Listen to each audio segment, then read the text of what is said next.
एक अनजान नंबर से मेरी दोस्ती हो गई थी और पता ही नहीं चला कि कब वो दोस्ती प्यार में बदल गई।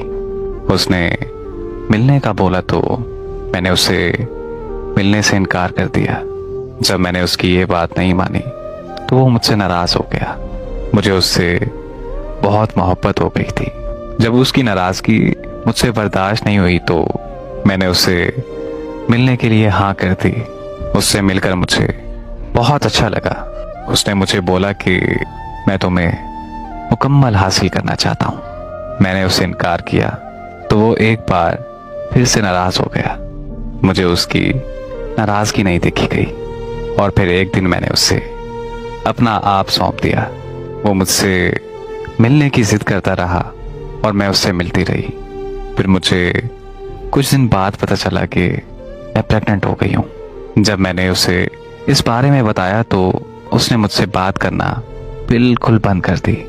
मैं बहुत रोई और मजबूरन मुझे अबॉर्शन करवाना पड़ा।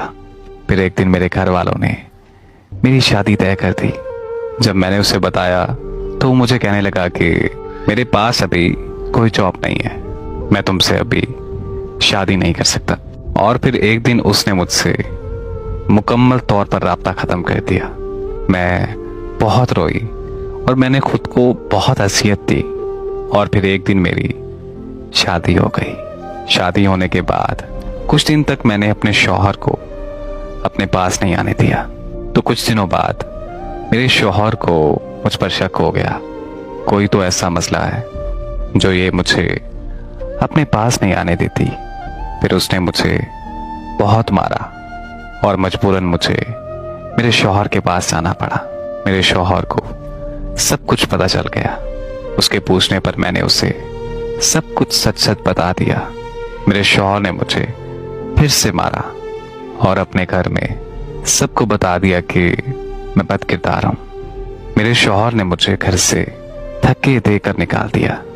जब मैं घर गई तो मेरे घर वालों ने भी मुझे नहीं रखा। फिर मुझे किसी ने दारुल अमान का बताया।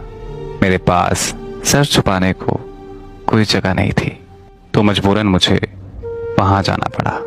आज मेरी जिंदगी मुकम्मल तौर पर बर्बाद होकर रह गई है। जिल्लत के अलावा मुझे कुछ हासिल नहीं हुआ। गुजरा वक्त सोच के मेरा दिल करता है कि मैं खुदकुशी कर लूं, पर मैं अब कोई और गुनाह सर नहीं लेना चाहती।